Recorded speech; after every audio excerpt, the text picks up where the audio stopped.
Hey, what's that movie where Meryl Streep goes skinny dipping and Kevin Bacon watches her from the dark? I know she wasn't in Wild Things, so it must be The River Wild. The River Wild it is. Haven't seen that in forever. Colin almost forgot to say his line.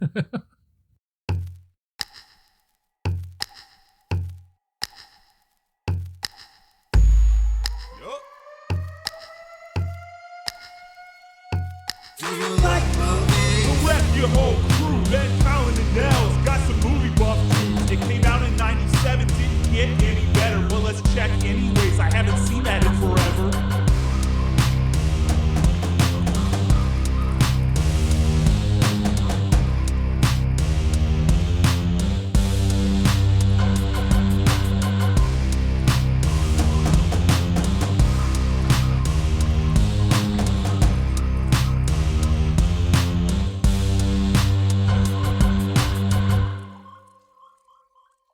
All right. Wow. I think we may have caught that when we hit record. We'll have to go back and edit that out. Welcome into Haven't Seen That in Forever. How we doing, guys? Doing good. Doing good, Mike. Doing great. Doing great. Today, we are discussing 1994's The River Wild. Ooh. It's gonna get wild. On a river. On a river. With Meryl. That kind of rhymed. Merle Haggard. Yes. Known action movie superstar Meryl Streep. No. Known for playing it loose and wild and rivery, uncollected. Not at all like she's an executive who has everything going on. Nope. She's known for playing it crazy. I didn't follow any of that. No, I didn't either. I didn't at all. I think almost all the roles that she's super famous for are when she's like very collected and cool and calm. Well, she's cool and collected in this. Yeah. You don't think so?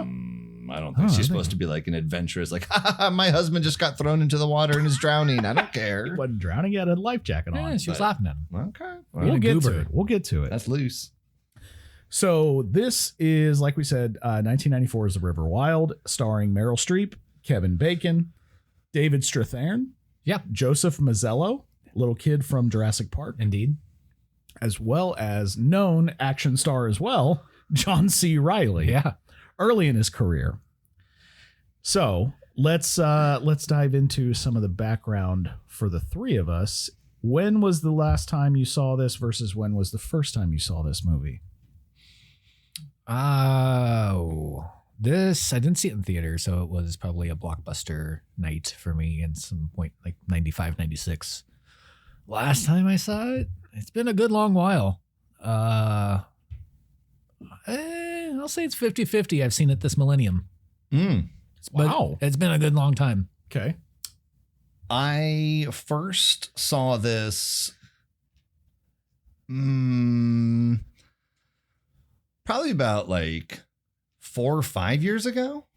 And I was doing basically like the real life version of 7 Degrees of Bacon or 7 Connections. Remember that old 6 Degrees? 6. You know what I'm talking about, though? The degree is 1 in this movie. It's 0. No, I know, but like the Bacon number is 0. He's in it. It's him. But so like a friend back to you, dummy. A friend of mine who I think will come on the pod at some point, who has done a ton of cinema work in his life and is very interested. He was in town last weekend. If y'all, what's his name?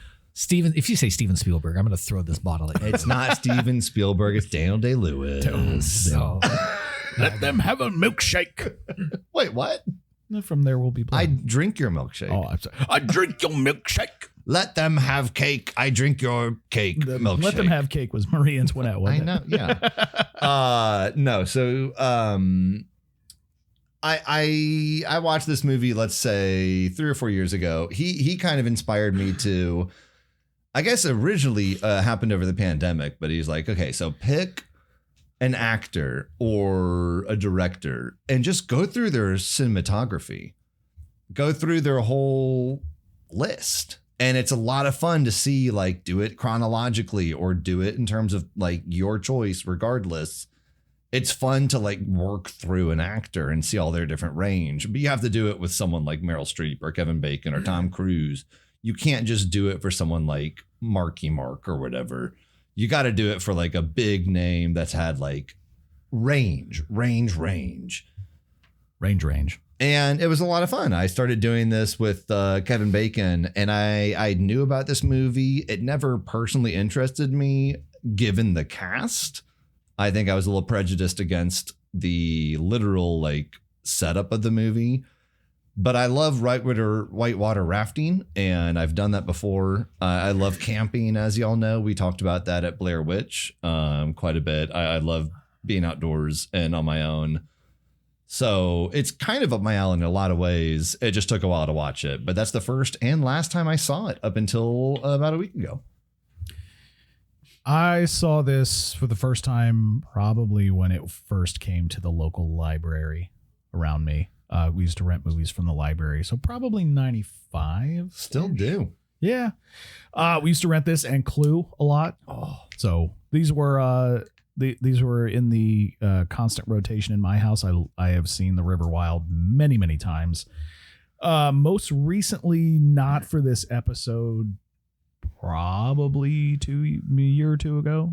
that's pretty recent. Yeah, I caught it. It was on TV. And I think we had this is back when we had cable. I was so gonna maybe a ask. little bit further than 2 years ago. We had cable, and you get like the free weekends of HBO or Stars. Yeah. Yes, they still do, which I don't know why, but whatever. I think it was on that. I got a free weekend and I watched it on there. This seems like a movie that would be on, A free weekend. I'd say like USA Today. Or no, not USA. Just USA. Oh yeah. Oh, it's This- a cable staple. Absolutely. This seems like a real big USA movie. Yeah. Or like TNT, maybe. It's TNT. action. You got star power. It's an easy. Yeah. TNT, TBS, True TV, USA. All good choices. So The River Wild came out on September 30th, 1994, and that is important based on what came out around it, which we'll talk about when we get to a little bit of how it was received and what it made and things like that. Directed by Curtis Hanson. Got some really big notable credits to his name, most notably Oscar winner, LA Confidential. Best picture, right? Great movie. Yeah. Also directed Wonder Boys, 8 Mile, and In Her Shoes. Hand that rocks the cradle. Yeah, that's another great Ooh. one. That movie rocks. That might work But, for our October whatever. We still got to name it, don't we?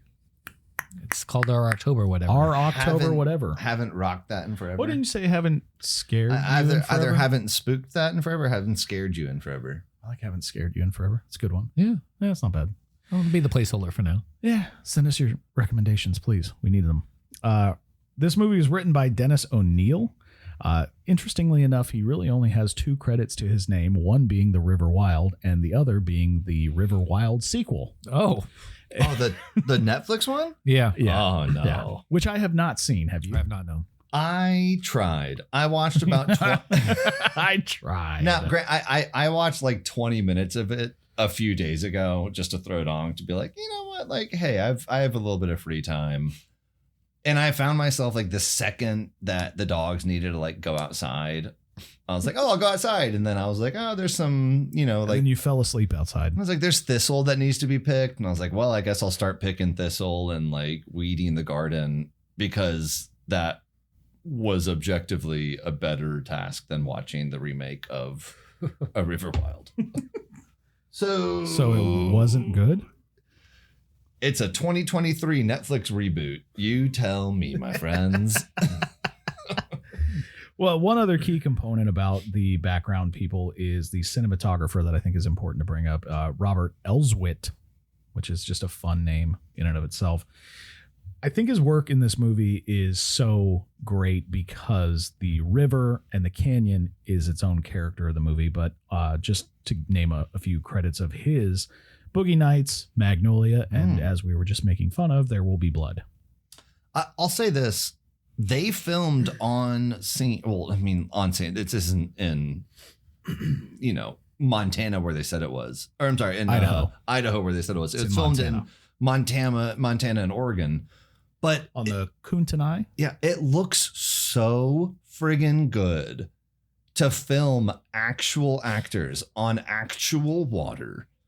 And the rapids are a little overdone. I get that. There have to be some cuts and some effects. But I don't know. I feel like I'm beating a dead horse at this point because I talk about it nearly every single week on the show. But nowadays, this movie would be completely different.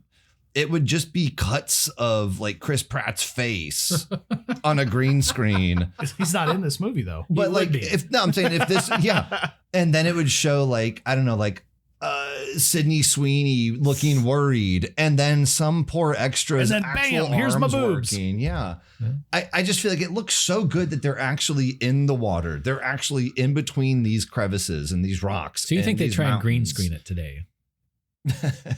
Yes. Or show them on like a little, they'd be on like a dinky creek and just have like water I think that splashed off screen on I them to think make that it the look like actors would be Just on throwing green buckets screen. of water at 'em. Yes. It would all be almost all CGI, and I think it would look like garbage. And this movie looks great. Well, thank goodness they didn't do that. Yes. All right. So for the relevant question, I'm not going to give you what you want. I'm not going to give you what you want. I know what you want me to ask, and I'm not going to do it. Meryl Streep in this movie. Would you or wouldn't you? Oh my God. No, that's not it. I just wanted to make you uncomfortable. Have you been whitewater rafting, either as just a person in the boat or someone who's actually paddling? No. I haven't either. Really? No, and I don't want to. I was going to say, it sounds like there's a guy's trip coming up. If this episode gets 350 downloads, we'll go on a whitewater rafting trip. I want to be very clear. I have multiple times. So I'm. Okay, but for the purposes of this bit, you're not going again until we get 350 downloads of this Wait, I'm not episode. allowed to go Well, again? you can, just not for the Oh. show. Oh, well, I want to go anyway. With the radio gimmick. Get together. Get it together. No, I have a few times. I love it. I love camping. I love being out in the wilderness. I love being on the water. I recently did the Boundary Waters last year, which is not at all whitewater, but you're portaging a lot, like Benjamin Bratt's character does in this in a canoe. But I did the Grand Canyon Colorado River twice in whitewater rapids. Who used to be a guide on the Colorado that we learn about in this movie? Frank. No, he was a guy in the same area, right? Colorado. No, it was Colorado. Well, here's the thing. I'm not worried about Frank. You want to know why? He did. He did. Spoiler alert. I don't think about him outside of 5 minutes. Well, I don't even know if he's got 5 minutes of screen time. He does not. He has like 30 seconds grand total. It's rough. No, but I think that y'all would love it. I know the two of y'all pretty well. If you're in a team, if you only have 3 or 4 people in the boat, no, that's probably going to suck. But if you're in a team where everybody's paddling, you're working really hard, you have like 2 captains, one in the front half, one in the back. It's a blast. I had a terrific time, and we only went down category like 3. So that's pretty high, but it's not what apparently the gauntlet is. Sounds terrible. I'm not interested. But if we get 350 downloads on this episode, You're we'll go genuinely on. not interested? If we get 350 downloads on this episode, I'll be interested in anything you want. Okay. If you remember from our Rockstar episode, we said that you all as listeners have a goal of 250 for us to get pierced. We're upping it now for whitewater rafting because I would much rather get something pierced than go whitewater rafting. I'm the other way around. Can we up the piercing instead of... And again, you have 2 months. Great. Now my piercing's going to pop the raft. We're all going to die in the water. We'll just make sure that we'll wait until it's Those healed. boats are thick. We'll wait until it's healed. No, my piercing's thick. And you did say that you were getting your elbow pierced, so It's true. Right in your ween. The your- weenus. Yeah, the weenus. weenus. You're going to be poking it. All right. Are we ready to dive into this? Well, I did find it interesting. I guess not. Well, a couple of things.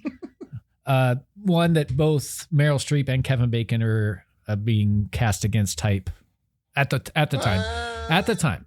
Kevin Bacon, like 4 years before this, came out in a whitewater rafting movie. Yes, he did. He wasn't the villain, though. I meant as a He villain. was the villain. Was he? Oh, yeah, big time. Oh. He started I have out not seen the movie. I just know of it. in Whitewater Summer, which came out in like, I don't know, 89 or something like that. Like maybe 87. So he was like 7 or 5 years before this. 7, 5, 9. Who knows? He was this, basically, he was taking like late teenagers out, teaching them how to live off the land. He was very experienced on whitewater rafting and canoeing and starting fires and all that stuff. But over the movie, you realize more and more that he's very charming, but he's actually unhinged, and he becomes a straight up bad guy about halfway through. which, if I'm being honest, is kind of the exact same timeline of this movie. About halfway through, you're like, oh, you're very charming. You're a little unhinged. Now you're kind of a little bit of a bad guy. Now you're a full-blown bad guy. Same timeline. Yeah, but this one's better. I agree, but it is having watched both movies when I'm like, oh, well, no, he's just playing the exact same character. He just happens to be 5 or 7 years older. And with worse hair. Also starring Sean Astin. Well, yeah, so the movie, actually, Whitewater Summer is an interesting movie to talk about. We're not going to do it right now, but they try to do this weird, like, Ferris Bueller thing where they, like, add in, because people are like, we don't think it's, like, cool enough. So they delayed the release of the movie a few years to record Sean Astin a few years older, like, narrating the events. It's a weird movie, but Kevin Bacon plays nearly the exact same character, just younger. And instead of being, I guess I'll just say, a bank robber here or a cattle auction robber here, he plays just like a kind of mental camp counselor, like adventure guide. So I was technically wrong, but Whitewater Summer made all of $300,000 at the box office. Yeah. So we'll go ahead and say that Kevin Bacon's being cast against type here in River Wild. He has since played villains, like Hollow Man. I think he's a great villain. I think he's more of a villain nowadays than he is a good guy. He's a bad guy a lot more than he just did that COVID murder movie on Peacock. They Them. Oh yeah, that wasn't the COVID No, one. That was he the did conversion camp movie. Yeah. Not good. No, I mean, he was good. He did a good performance. He was good. But the movie sucked. No, it was not good. Movie was Sleepers, he was a big bad guy, and that came out a couple of years after this. Yeah. Love Sleepers. That was maybe his first big, like, oh, you're a bad, after this. Sorry. No, you're a pedophile. Yeah. Well, not well. He was. no, I meant just like, Not good. you can go for president. And then Meryl Streep trained quite a bit to do her own stunts, whitewater rafting. Yeah. In this movie. And I think the best parts of her in this movie are when she's rowing. I don't buy her outside of rowing, though, as an outdoors person. No, she's a terrible actress outside of the action stuff. Just wow. awful. Wow. She almost drowned. I did not know that. And apparently she decided to call filming like halfway through the day. And it's like, I'm tired. We're done for the day. And the director's like, no, we have several more scenes to do. And she's like, I told you I'm tired, but I'm going to be a good sport. And she tried to do the scene. She half leapt, half was thrown out of the boat and said she needed to be rescued. And then it's like, next time I say we trust me, huh? I think she had kind of a bit of like a ego in this movie, and it kind of showed when the guy's multi-time Academy Award-winning actress Meryl Streep was a diva. I'm just saying, like, if you're like, we're done for the day, and you're like, no, we're not. We have a bunch of work to do. We're behind schedule. And she's like, we're done. Oh, I almost died. Now are we done? You're like, I mean, it's just kind of right. Well, she did do most of her stunts in the raft, which is impressive. Only times that she didn't perform them was right up to the most dangerous scenes in the raft and in the rapids. And was she ever in the water in this movie, though? Yeah, she went skinny dipping. Well, okay, yeah, but like she went swimming with Rourke. That's what I mean. Like she went like calm swim, but she didn't do like water stunts. She was otherwise on the boat. But we want to get I want to give a shout out to the professional river guide of this movie, Kelly Kalafatich, which is a great name. She doubled name for Meryl Streep right after Meryl would say, you know, it's too dangerous. I want to take a break. She did train extensively before filming, learn rowing and rafting techniques well enough that experienced river people were actually impressed with how quickly she adapted to the scenarios that the screenplay called for. So impressive work for her. I'm sure she was a little bit of a diva, but like Nell said, she's a Oscar winning actress, and I would be shocked if she weren't a diva. We've seen Devil Wears Prada. We know what she's about. I think she's great in Devil Wears Prada because she's playing her part. Yeah. It's just her. You think that's her? I think that she's playing a composed person, and she does not play disheveled well. I don't think she's disheveled in this, but let's find out, shall we? Let's do it. All right. So we open the movie with a scene of Gail rowing in Boston. Singular. I don't know if it's a canoe. I don't know what it is. That was like one of those A rowboat. Yeah. competitive rowboat. Yeah, though. competitive rowboat. Crew. She's Yeah. crewing, if you will.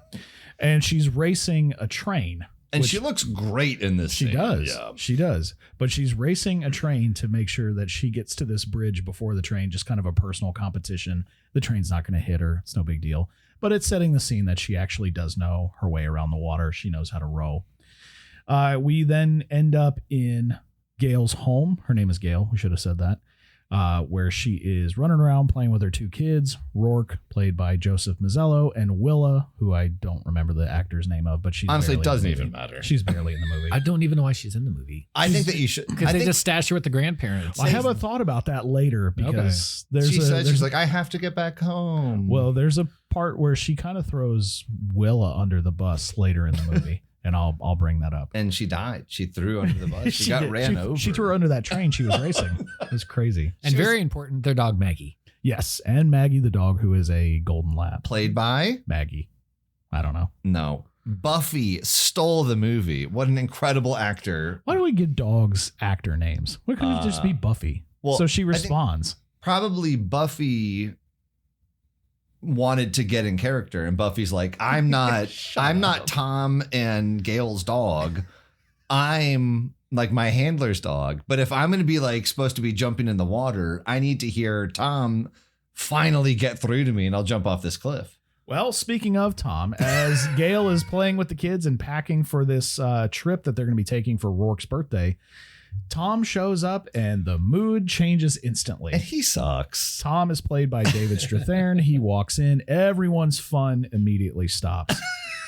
And it's a visual shift. Like Yeah. the kids stop playing, Gail stops dancing around, Maggie's like, oh crap, this guy again. And we find out that Tom is canceling on his son's birthday for the third year in a row. You think it was the birthday or the trip? Well, the trip is for the birthday, and it sounds like they've done this 2 years Well, previous. because I thought that Rourke had never been on the water before, because they're like, well, we want Well, to take you I'm out not- there before I'm it gets not- polluted. I'm Oh, not just a saying trip. just a trip. Yeah, Just a I trip. got you. I got you. And Gail's like, you're not doing this to me again. You're not doing this to us again. Yeah. 3 years in a row. And he's like, you don't understand. It's Mr. Visaggio. The Selvaggio didn't like the drawings very much, Gail. I need to focus on the Selvaggio drawings. Gotta draw Selvaggio. Oh my God. So anyway, Gail is she's had it. She's done. She slams the door. She walks away. Cut to, we get to Gail and Rourke and Willa and Maggie arriving in Idaho to meet Gail's parents. We learn there that Gail's father is deaf. Gail is able to sign to him. I don't know why that was funny. Gail is able to sign with him. So is Rourke. Well, Gail teaches sign language too. We don't know that yet. I thought she said that. Oh, okay. No, not till later. But yes, But Gail she was a does. history teacher. Yeah. She teaches history at a school for the deaf. Oh, I didn't catch that. Ah, there we go. How do you sign Hitler? Nice try. She has to say- nice try, my friend. Because she has to sign What, that a that's- lot, I'm sure. It's For the record, I'm just putting like a little finger in the middle of my like upper lip. no, he's not. What? All right. So, boy, that took a turn. So Gail, while they're there, before they take the river on, tells her mom she thinks her marriage is over. And there's a really nice scene between her mom and her where she's like, you don't know what hard is. You liked that scene? I did. Because the mom was like, you don't know what hard is. And it's kind of You should have a deaf husband. That's kind of what she says. She's like, do you think would it have been easy for me to leave your father because he's deaf? Yeah. Would it have been easier for me to not have to help with his disability? Absolutely. And she says something about, back when we got married, marriage was forever. We didn't look for an out. And she's like, I feel like you're looking for an out. Not blaming Gail, but kind of telling her, hey, there's Figure it out. There's two people in this marriage. You can make a little bit of effort as well. I guess my problem is either that scene would be genuine if Gail listened at all, She does not. or it would be comical if she's like, you should try having a deaf husband. Like, and She does kind of say that. yeah, and like then Gail, She did grow up with a deaf father. I mean, it's not like no, I understand, but like the scene loses all momentum when like 4 milliseconds later, Gail's like, I actually hate my husband. I don't care. I'm not going to try. I'm going to introduce him as my kid's dad, and immediately be swept off my feet by strangers. And when my husband does make an effort, I won't care. And I'm not going to like give him credit for that. Yeah. And we also don't know, like, That's verbatim. we also don't know, did her dad lose his hearing at some point? Was he born deaf? It sounded like he lost it, judging by it sounded like what his that. wife was talking about. Yeah. There's a deleted scene. It'd be very funny if Where- she So married a deaf guy and she's like, it was so hard. he was juggling grenades Oh. with Al Pacino back in the day and saying "hooah," and it turns out the grenades went off. One of the pins escaped, and both Al Pacino from Scent of a Woman and the dad from this movie went deaf from that. It's crazy how that worked out. Yeah. Insane Oh, deleted boy. scene. It's a crazy. It's up there with all of Ed Harris's demands in The Rock. So many deleted scenes from The Rock. Well, cut to the next day where Gale and Rourke are going to set sail. Essentially, it's not. They're not. No, It's not a sailboat. Set row on the river. Guys, they chartered a private plane to like Montana, Yeah, Idaho, and they like put Maggie in the like crate. down below in the luggage. Yeah. What I the didn't heck? love that. I also don't love how Tom talked to Maggie when he first showed up. He was pretty mean to her. I don't like that. Well, Tom hasn't she even doesn't been there respect him at yet. all. So, That's true. And why would you? and I'm guessing He's it's a prick. it's still like FAA guidelines. The dog has to probably be created even on a chartered plane. It can't fly. Can't fly the plane. I've seen a private plane and they just let the dog walk right on. Well, a Have private you- plane and chartered plane. Have you are two been different on a things. private plane? I haven't, but I put a Okay. dog on I a thought private that was going to plane be our new once. thing we learned this week. No, I drove onto a tarmac to drop people off at a private plane, and I walked the dog to let the dog out. Don't understand you and your life. I like how they're upset at Tom's job, but they're We they're chartered happy. Yeah, we're just going to charter a plane Yeah. all the way Two. to Idaho. 2. Yeah. Hey, man. Where do you think that money comes Hey from? man, you don't know how much deaf teachers make. Teachers for the deaf. I know how much teachers make. Yeah, fair. That's fair. Anyway, so they're getting ready to set row. Gale, Rourke, and Maggie are getting ready to put the raft in the water. And who shows up? Tom. And guess what? He brought They told me that all I needed was some dock sliders and potentially a shirt. Well, didn't they run across Wade first? they meet him at the same spot. Yeah, I don't know if Yeah. it happened first or I think it second. happened before. Okay. Yeah. Okay. So Rourke meets Wade, who's played by Kevin Bacon, at the stand where he's buying. Rourke is buying a map. Wade is essentially registering his boat. Hey, can I get all of your first aid kits? No reason. Yeah, he buys 2 first aid kits. He doesn't really say why, and that lady's like, "Oh, band-aids are missing out of a few of them. Somebody caught a fish hook in the eye," and he's like, "Ouch!" Like, yeah, that would hurt. Yeah. Also, So- he has a Lollapalooza hat on. We Yes. know that Rourke likes music. Yes, And he's like, "Wow, Lollapalooza, did you go there?" And he's like, "I sure did, buddy. I went and saw Jane's Addiction." yeah, and Rourke's immediately impressed because he's like, "Oh, I'd love to have seen them before they broke up." And then Wade gives Rourke his Lollapalooza hat. It's Wade a lucky hat. It is. We find that out. Wade is introduced to Gale by Rourke and says, "Hey, I heard Whoa. you used to be a guide here." And she's like, "Oh, yeah, about 150 years ago." Is that your mom? Hey, I hope your dad's not in the picture because I'm in the. He's me like, where's your dad? He didn't come. Oh boy. Do you need a new daddy? So Tom then shows up and he brought Mr. Selvaggio with him in a briefcase. I gotta say, they gave Tom 0 credit for showing up. It kind of Fair. bothered me. They didn't need to give him credit because he could have just come with the briefcase to begin with. But after he was like, "You know what? No, I can't go. I have too much work." And then he clearly had a change of heart and he's like, "God, what am I doing? This is my family.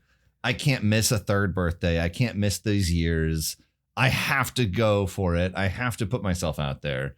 So he's like, "Okay, I'm going to charter a 2nd flight and go out there." And his wife is immediately just like, she literally like physically rolls her eyes. No, she doesn't. Yes, she does. No, we both No. called it out. She does. Who's we? Jess, I watched the movie with her. She Oh, rolls boy. her eyes. Jess- But she Jess- wasn't like jumping for joy. Jess, that's for sure. call into the show right now. She rolls her eyes and She wasn't like, Tom, you made it. Oh my God. I can't Well, believe she's you. probably But not even- sure how to react. But even outside of just being like, "Thank you so much for coming. Like, thanks for turning it around. Let's give it a shot. You're obviously giving it a shot. I'll give it a shot too." She says nothing to him I'll give, at all. I'll give you when they're on the water and they then pass Hey, Wade. Gale. Gale, who's that? Hold on. When they pass Wade, Terry, and Frank, first of all, Terry is John C. Reilly, listeners. Yeah. Frank is a nobody character. We don't care about him. But we find out he used to be a guide on the Colorado River. It's really not important. But I'll give you that when they pass them on the river, because they shout out hello to the shore, and it's Wade, Frank, and Terry. And Wade says, "Hey, Gale, who's your friend?" And it's Tom, because he didn't meet Tom on the shore. And she says what, Colin? She's like, that's Rourke's dad. Yeah. He's Tom. That's Rourke's father. That right there. If I'm Tom, we're having words. And like, I get that. Yeah. The impetus as a viewer might be on being like, Tom, you should take the issue up with her. But also, Gale, you weren't excited that when you begged him to come, he did come. And then you're infatuated with this other guy. And then he does come. You don't say anything, and you introduce him as a third party. Also, Wade like playfully says like, "Oh, you didn't tell him about us, did you?" Yeah. Kevin Bacon's doing work and all. Well, and here's the thing. The two of you know my wife. I know both of your wives. We could all make that joke to each other's wives, and it wouldn't be a big deal. We know each other. Exactly. We're also not in danger. Well, that's But they don't know but that. the Yeah, thing but is, like, It's not somebody you met 5 minutes ago. but he'd never met him. That's the thing. Like, you can't make that joke if you've not met that guy. Also, if You my can't wife do that. didn't love me and was kind of a jerk to me, She I doesn't. definitely would not like be doing that. Right? It's odd. Anyway, we get to the first night. Tom and Gale have an interesting interaction where Tom has actually poured wine for her. They're trying to have an intimate moment. Tom really sucks at communicating, but so does Gale. They're really bad at talking to each other. They're a disaster. They're just in a class. bad spot in their Yeah. marriage. They are, and it's never been more clear. And I've been guilty of this before, where she's asking him, did you get your sketches done? Because he's an architect, and did you get your sketches done? And he's like, well, they're not sketches. They're actually really important. It's like, okay, but she's not an architect, so she doesn't know what to call them. Maybe she does, maybe she doesn't. I don't know. I'll give her the benefit of the doubt there. But She's a little mean though, when then she's like, look, I pretended to like stuff that you care about before and too. that's where the And you're bad like, communicating actually comes in, because okay. he's like, oh, is that what you do? You pretend to like my stuff? Yeah. And in any marriage, you're going to pretend to like the other person's stuff to a degree. I think the biggest problem for me is that he is there. He's trying really hard. And she's like, oh, what? You're going to work while our son is sleeping? And you're like, well, yeah, like, I do have to get this stuff done, but I'm at least here and trying. I don't know that he's trying really hard. He's trying. He's there, but he's not present. Yeah. I'm like, okay, well, what? I'm sorry that I'm not like teaching history remotely while here. I'm It's hard- paying it's for multiple hard- charter. Hard to planes. teach deaf kids remotely. Well, I will also The pandemic hadn't happened yet. I will also say that my wife has never tried to like pro wrestling at all, outside of Randy Orton. Oh, well, that's not true. She got you that cameo from. Well, yeah, she'll buy like treats for me and stuff. That's and presents, but- pretending to like it because she had to search him out. Well, she actually likes Mick Foley. I'll give Lindsay credit for that. No, What does she that's like a about Randy thoughtful Orton or gift. That's Mick not like Foley? sitting down and watching wrestling. She with me. watched the video with you. My Yeah. wife pretends to like this show. There you go. now we're talking. What is she Now we're like talking about some big Mick sacrifices. Foley or Randy Orton? Oh, Mick Foley. Well, what about them? Oh, Are she those the thinks Randy exceptions? Orton's hot, Okay. and she just likes Mick Foley's Huh. demeanor as a human. Really? He's a very Randy Orton's hot. interesting, like charismatic. That guy. is not an adjective I would have ever used for Randy Orton. Oh, he's Personally. been a heartthrob for Oh, come his on. whole time. He's objectively a hot dude. yeah. I just looked him up, listeners. He's Oh, we know. We can hear you typing. We don't have a soundproof table yet. If we get to 350 downloads in this episode, we'll get a soundproof maybe table. instead of taking a whitewater trip, we'll first get a table. We'll record on a whitewater raft. There you that go. definitely doesn't Ooh. amplify sounds. Does when you hit it anybody at have all. a 7,000 foot extension cord? So the next day, generator. generator. We're just going to electrocute ourselves for listens. We'll have Yeah, a what second happened? smaller raft behind us with a generator. What happened to the H-Stiff boys? Oh, they died. Yeah, for real. They be dead. So the next day, what we see on the river is Gale teaching Rourke about pictographs of young boys and girls who are on vision quests who will paint pictures of their journey before traveling back to their families. This is native artwork. This is native artwork, yes. It's I assume Colin has thoughts. Well, and it's a bit of an odd line when he's like, what are those? Like, look, cave paintings. And she's like, oh. And she's supposed to be on this river like 1,000 times and has never seen this before. And it's like, those are pictographs before the white man came. You know what it made me immediately think of? The Dictabird. There's a Dictabird. What are those? Pictographs, Dictabird? Fred, you old big dum-dum. I know you have a rock for a brain, but instead... We're going to go on a journey. A vision quest?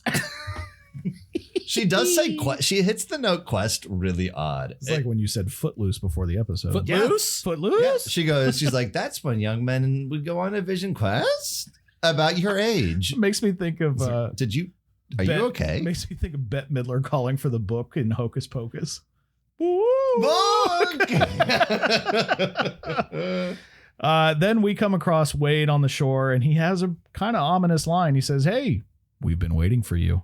Oh, wait, before we get to that, when Rourke is fishing, I love the work Kevin Bacon rules in this role. He's so fucking...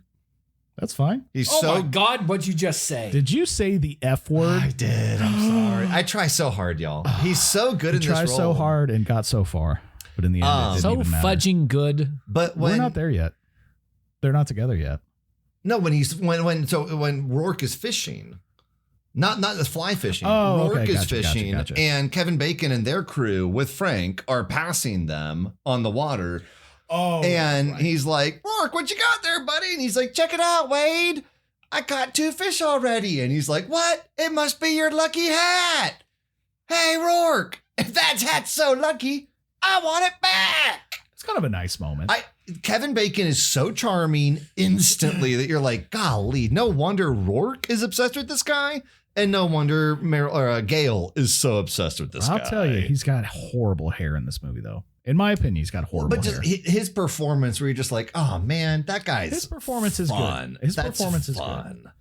And then you see Frank like leaned over against the edge of the boat. He's got a cramp. He's got a cramp. Yeah, his shoulder's cramping. I'm like, Frank looks bad. Frank looks like he may have taken a bullet. So speaking of, now we are at the shore, and Wade says, we've been waiting for you.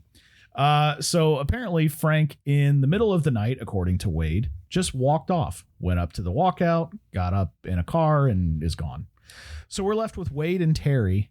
And yeah, look at that hair. It's terrible. Okay. In all honesty, Wade. Nels just showed us a picture of it's Wade. not. Your hair gets poofy when you get out of the water. You haven't combed it. Especially if you're, hey man, it dries off. 39 years of trying to tame this mane. I get it. And I like too, though. I had 20 years of trying to tame my mane. So I get it too. I like when they're talking about Frank too. And they're like, wait, he just left in the middle of the night. Like, yeah, we didn't know him very well. And he was apparently married to Wade. Yeah, David Strathairn's like, wait, Terry, didn't he marry your sister? He's like, well, yeah, but I didn't. He only got married like a year ago. And actually, my sister lives in Tulsa. He lives in Tulsa. Oh, okay. So, you're like, oh no. He does almost get caught a couple of times in that. So Frank walked off. Wade and Terry saw the rapids, and they're like, absolutely not. We're waiting for this experienced guide to show up. So they try to talk them into walking out, essentially following Frank's footsteps. And Gale tells them, even if you knew what you were doing, it's a 5 to 6 day walk back to the drop off point.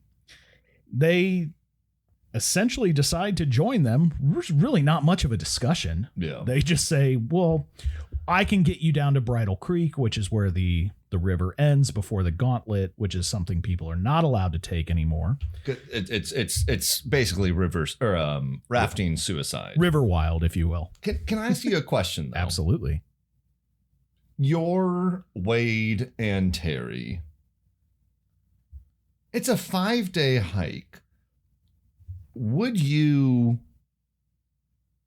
are you more inclined? And if you don't want me to spoil any plot, then I won't. It's a 22-year-old movie. We're all right. Okay. Or 32-year-old movie. Well, I just meant like for the pod, but like, No, would we'll you get to it. rather take a family hostage and everything or try to hike for 5 days? I feel like I'm going for the hike. I'm buying way more supplies at the general store and I'm hoofing it on foot. I'm not risking running into that many people on the river. I guess we don't know how far from the general store they are.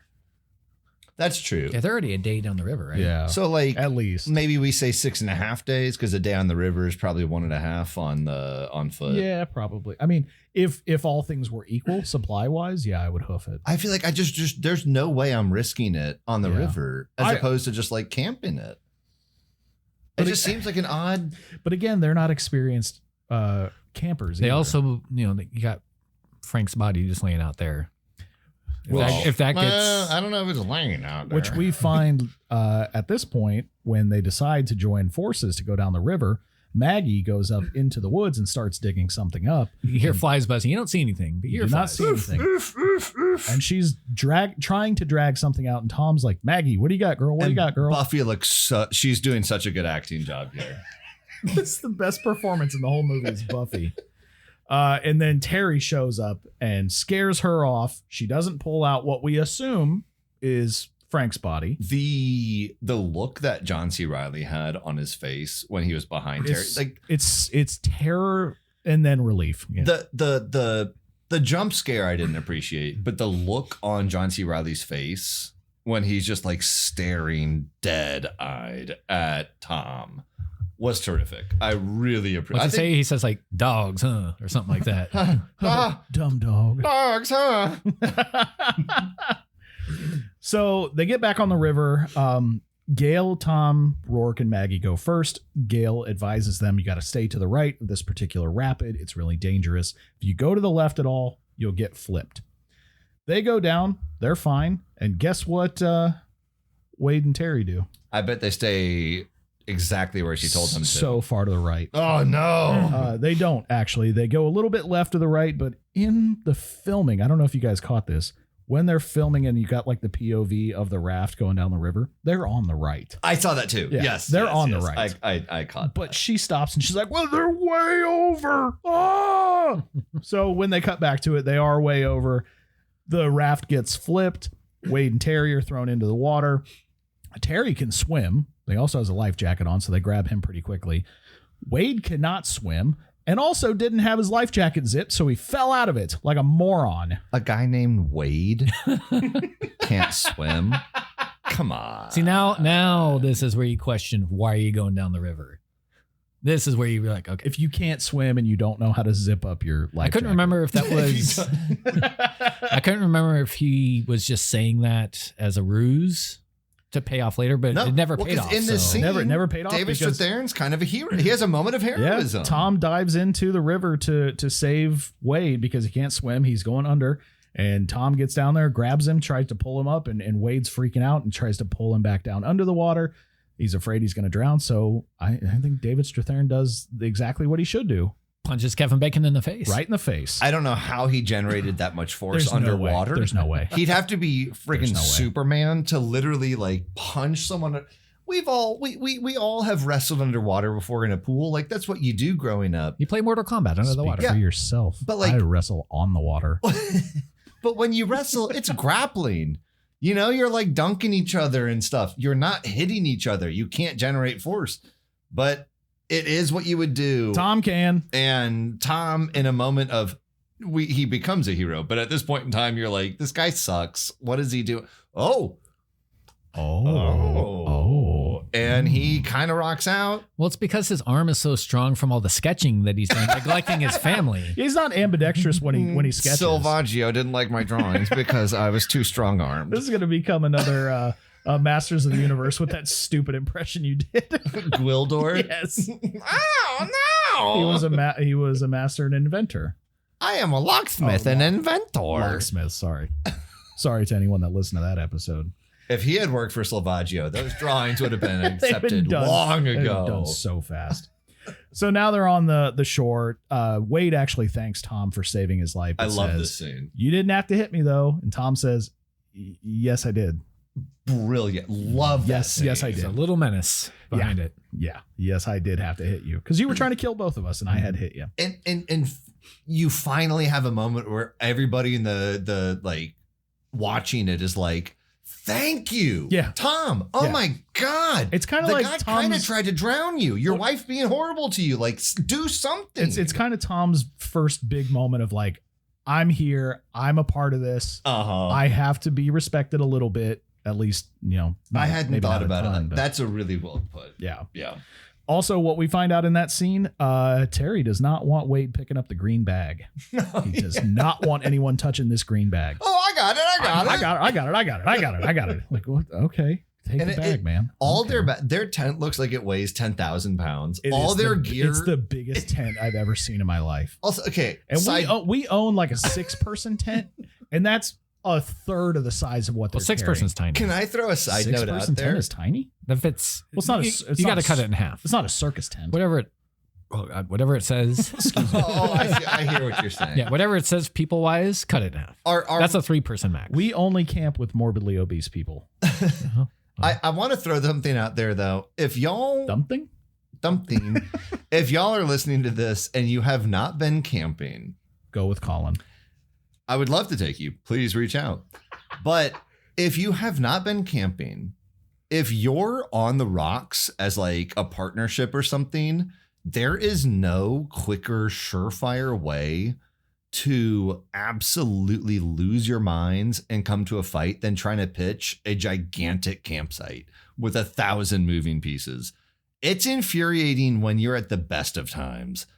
But if you're like, oh, hey, my like partner and I are fighting constantly, and you're like, yeah, we're going to pitch a 6-person tent with a bunch of different folds and a ton of different like TP setups and poles and flaps, you're going to speed run that experience. Flaps, great strip club name. Oh, I like beef. Yeah, I'd beef's a rather good go one, to too. beef. We're going to beef later, right? Yeah, absolutely. Well, no, Nels is trying to pull to lint roller.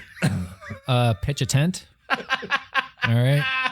Pitch a tent. That's a good one, too. Tanya works at Pitch a The Tent. camping theme. And Dress like Girl I'm Scouts. gonna go there. I swear, that's my first stop. Tag-alongs. There's a good one. Tag-alongs. On the Girl Scouts. They don't team. call them that here. No, they have different names depending on where you are. This- in Oh, Samoans, it's right? the Mississippi, I think, Yeah. right? And Yeah. here it's Whatever the other one is. It's not tag-alongs. You're right. it's like Samoans, right? No, Samoan's the coconut ones. no, yeah, but they don't call them. Those are the No. two that are different Yeah, here. it's not a Samoan Those are here. like Doocy Does or Oh, Coca no. Dosey Does are the peanut butter ones. The That's tag-alongs. it. That's Yeah, it. those are That's it. Dosey Does. Oh, that blew my mind when Yeah, I it's first crazy. moved to Minnesota. Get it together, Western United States. Jeez. Can't handle you. So now we're back on the shore. We're stopped for lunch, and this is where we see Gail really enjoying Wade. A Because shirtless This way. scene is insane. Shirtless Wade. She is teaching him to fly fish in what can only be described as the tiniest tank top with no bra on. And she is tits against his back. It's a sexy scene, but this is literally insane. Her It's husband's right there looking at him. insane. She's literally looking right at my wife, her tits against Kevin Bacon's back. This scene would make more sense if he had a shirt on. It would make more sense if she didn't have a shirt on. I think it would make the most sense if it didn't happen. Yeah, well, there you go. Well, It's like, it's I get what the- they're trying to do, but if they're going to do that, he's to have his shirt on. The shirt off, like you're throwing hands at that point, right? Well, I would think so because she's clearly the sexual aggressor in this moment. Like he's being a flirt, but he also doesn't retain the responsibility of a marriage. She does. I would say this. We've seen Rourke learning how to fly fish 2 times now. I would fix this by making it less absolutely bananas. You want a shirtless insane. Joseph Mazzello against Kevin Bacon teaching him how to fly fish. But not shirtless. But if you really want to play up the plot in terms of like Kevin Bacon winning over the sun, because that's what he does. He never really wins over Meryl Streep. Meryl Streep just hits on him a ton and he lets it happen. I would have probably had Rourke being like, here, my mom showed me, I'll show you. And have him get in there and involved. I don't know. It seemed so yeah, but at that point, absolutely crazy. if that were the dialogue, then it would be, well, your mom's taller and I'm taller, so why don't you just have your mom do it? Right, but I just the fact that Gail does that makes you just be like, well, I don't care about Gail. She's a garbage character. Anyway, so while Gail is rubbing breasticles against Kevin Bacon's back, we hear on the radio that a local cattle auction was robbed, and Meryl Streep finds this hilarious. The only time they're not listening to music the entire movie, They're listening to like local NPR. they're listening to AM radio, and the one like 30-second clip that they listen to the entire like 2-week trip happens to be breaking news. A cattle auction was robbed. One guard was killed. Yeah, security guard was killed, and Gail finds this hilarious, and Wade's like, why is this so funny? And she's like, my dad's been telling my mom, with his hands for 30 years that this cattle auction is going to get robbed one day, and somebody finally did it. Somebody finally robbed the cattle auction. We don't really know why that's important yet, but we will. I mean, I think the viewer kind of does. I mean, they can kind of put it together, especially with the green bag incident. This is actually where we get that moment where Terry almost slips up saying, well, we just met Frank. And he's like, wasn't Frank married to your sister? Oh, well, no, she lives in Tulsa. She lives in Tulsa. So that's where we met him. Is this also Rourke's birthday night? I think that's yes, next. that's Okay. it's the same night, Oh my God. which is infinitely crazier. So they get back in the boat, and Tom, rightfully so, is like, I don't trust these guys. I don't like them. I don't want to be with them. I think we should leave them at the next stop and let them go their way. We'll go our way. Yeah. And he calls Gail out. He's like, you were draping yourself all over him. And she thinks it's hilarious. What are you, jealous? Yeah. And like, I don't know if jealous is the right word, but I'd be rightfully pissed. I'm so jealous. A little bit. No, I'm grossed out. Like, what the hell are you doing? Like, Our you're- son's being confused. now. You're an adult married woman on the trip with me, your husband, and you're like, hey, shirtless guy, want me to rub on you? Yeah, but you almost didn't come, Tom. Okay, but Now she's trying to. I did. Yeah. Oh my God. Sorry. That night is Rourke's birthday dinner and birthday celebration, if you will. Anticlimactic. Nothing big happened. No, not at all. It's not weird. No, nothing weird at all. So Rourke from his mom and dad. It's kind of a throwaway part. Yeah. In Well, there. from Maggie, technically. Well, no, the picture of the rollerblades is Oh, from yeah, mom yeah. and dad. I think that's a cool way to give a gift. Oh, on a camping trip. absolutely. I thought that was so cool. I was like, oh, what a brilliant idea. Like, we're here camping. I'm not going to bring them. But But it's- also, what are you going to use them here? But it's kind of a throwaway where she's like, this is for me and your dad.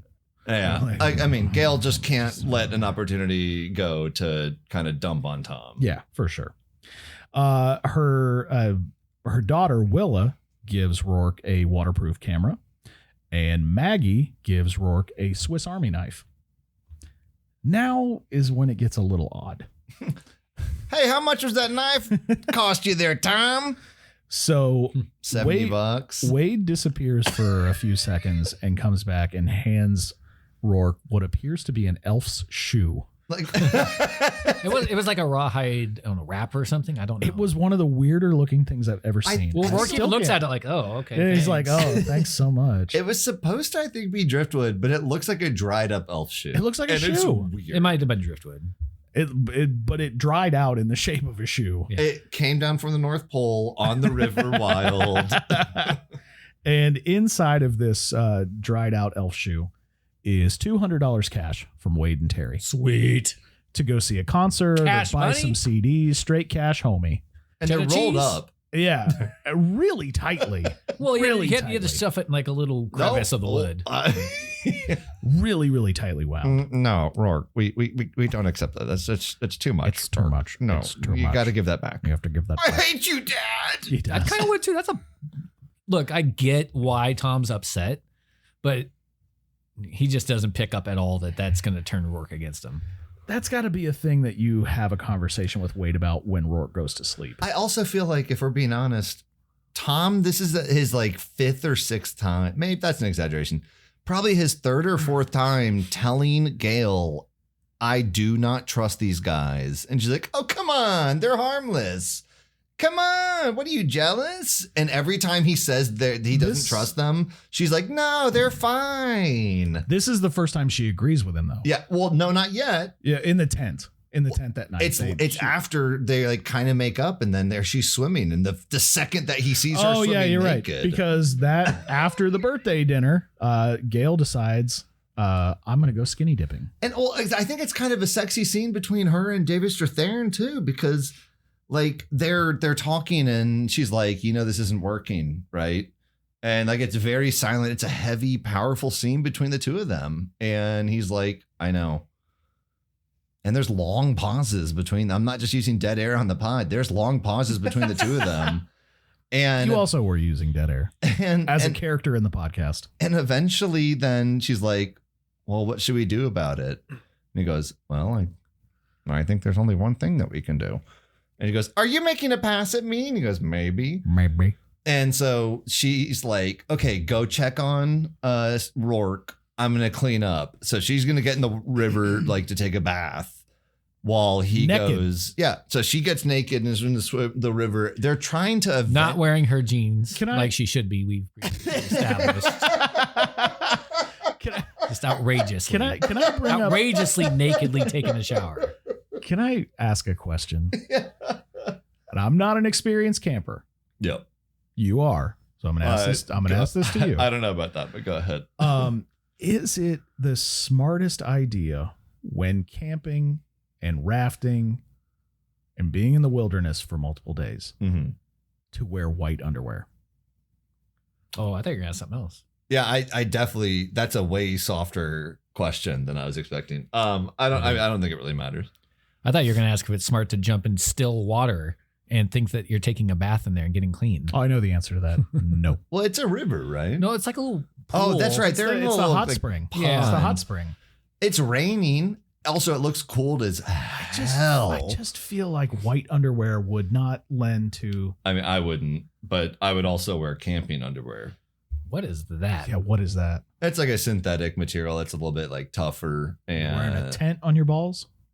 You rip your underwear a lot all when you're four out? of them.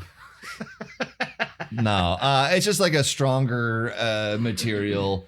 Because like you don't want to wear shorts going to bed, but like when you wake up, if you have to go do something in the middle of the night, you want to be wearing like a better material than just normal like undies. Just That's wear what I'm shorts saying. going to bed. That's why she's wearing like white cotton underwear. No, I like would regular underwear. I'll give the movie a pass though, because it was filmed in like 93.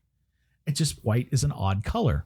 Oh, the color alone, not cotton. Yeah, the color is odd. I mean, I would. Because you're out there dirty, nasty. I don't care if I wear white. I don't think she was planning on being in her underwear a whole lot. I'm just saying. She's like, it's a weird choice of color. Darn it. Now Tom's here and also Wade's here. Now I really regret it. It's not like a sex thing. It's just like a. No, I know. It's going to show a lot. No. Oh, when wet. No, I guess to answer your question. No, because you wear like a wet t-shirt. If it's white, I it's mean, see-through. if you don't clean yourself well when you wipe in the woods. I'm sure she's well versed in being able to do that. That's why I asked the question. No, I probably would not wear white if I could avoid it. Ladies do not have the same foliage issue that we have downstairs trying to clean ourselves. Foliage. I've used moss before when I had absolutely nothing else at my disposal. So it's probably a little easier for them to clean themselves completely. I did. It was actually kind of awesome. It worked so well. Oh boy. No, I'm sorry that I asked this question. Did it grow on the north side of your butt? No, it was the south side. Common misconception. Hey, down south. That's what we're trading you for. A common Deep south. misconception. Deep south.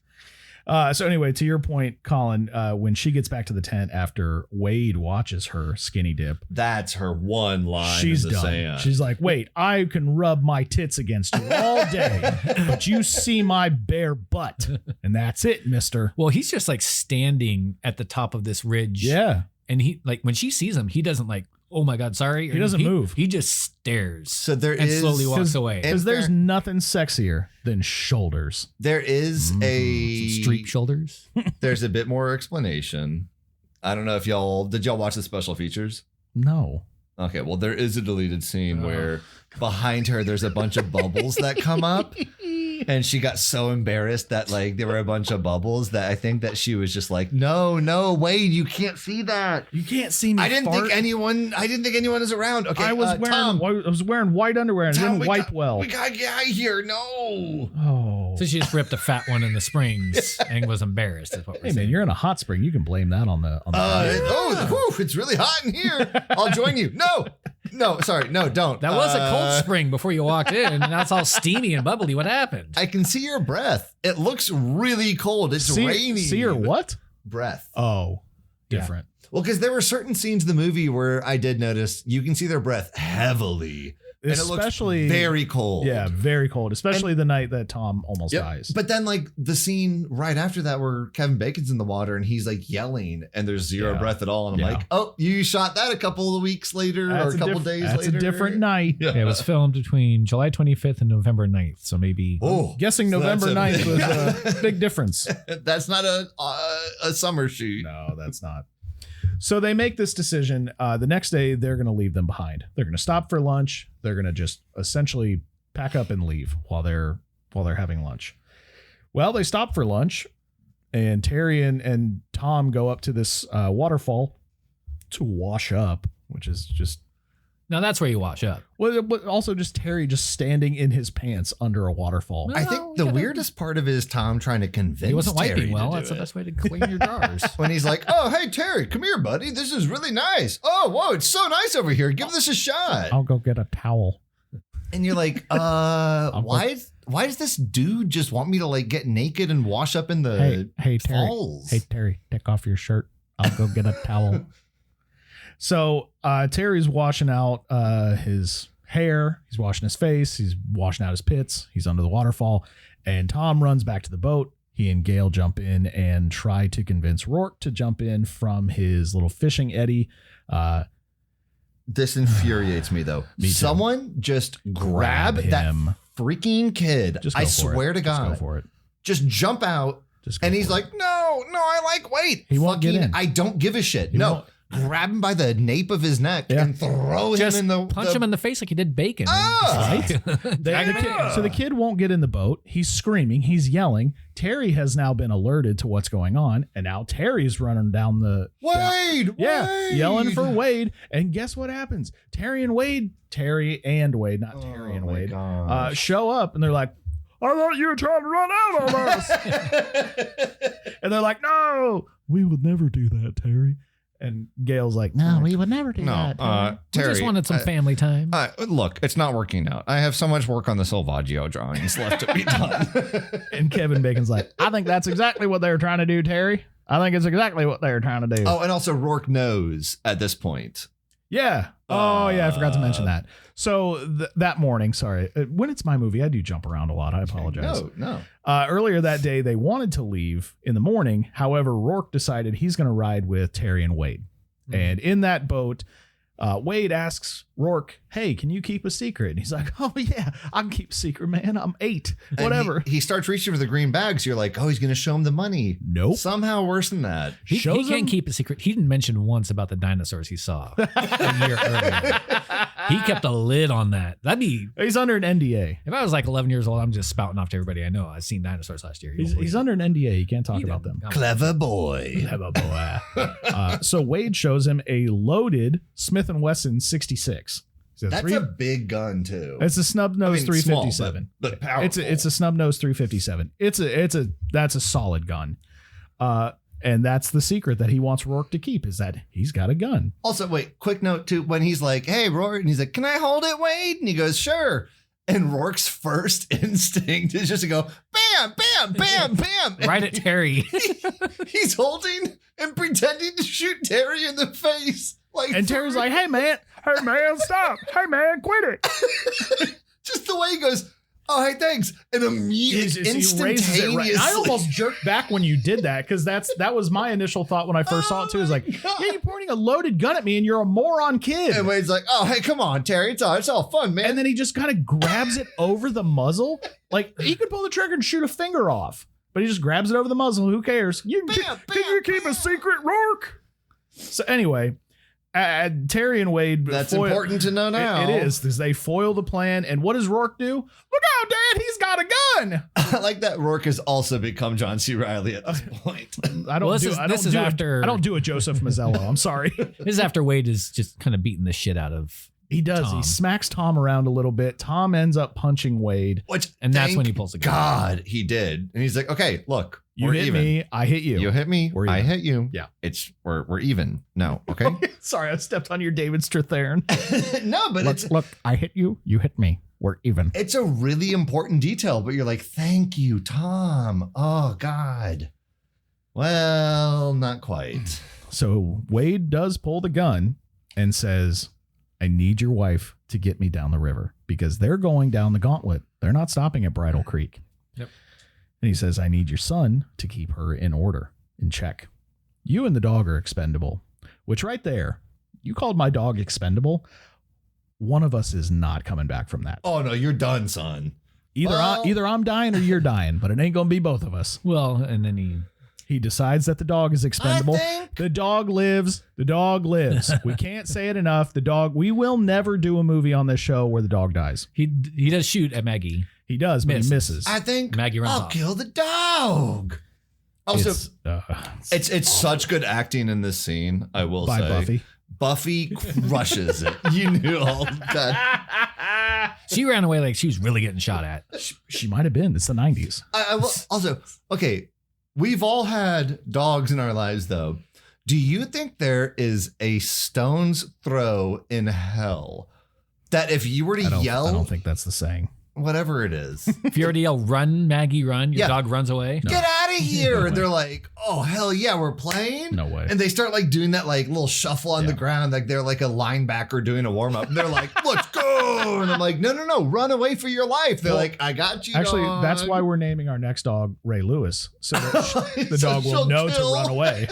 Oh, so she'll kill. Oh, I was thinking so she'd kill the- so she'll kill. You and I were on different tracks there, my friend. Ray Lewis will wear a white suit that will magically disappear. Also, Maggie's gone for like a day and a half and looks fantastic. Buffy, you mean? Well, the actor, Yes, Buffy. the actor. But I'm talking about the character. It's amazing Maggie they never right had now. Buffy on inside the actor's studio. Her rate was too high. No Per, kidding. per DM. She is a SAG member. She's a card carrying member. She's like, I did not vote for Sean Astin for most recent SAG president. You're still alive, Buffy? Oh man. So Maggie runs away. They tie Gail, Rourke, and Gail into the boat. Did I say Gail? Rourke Tom. and Gail? Gail, Rourke, and Tom, excuse me, into the boat. And Rourke is taking pictures of Wade like an idiot. Like, I'll just take a picture. I got to be honest, one makes sense, but he keeps takes doing like it. He takes- five And or he's not six. conspicuous. His hand's like way out here doing Yeah. it. Kids He's are not like holding it close to his He's body like, or kids anything. are stupid. Hey, Wade, smile. Say cheese. And he's like, Everybody Rourke. say Whitewater River. And he's like, Rourke, were you taking pictures of me? So he takes the camera and chucks it into the river. Which is a cool move. I think it's cool. What's the best case scenario though? When it's found in like a week, A year. and then also like it's the 90s, like it'll take another week to develop. Again, it's Robin Williams developing it in a 1 hour photo. 7 years after this movie. Exactly. That's how long you said it would take. But we see the camera is actually caught in some driftwood, so we know the camera is not lost to the river. Then we meet Ranger Johnny, Oh, Ranger John. Benjamin Bratt. Benjamin Bratt. What a heartthrob.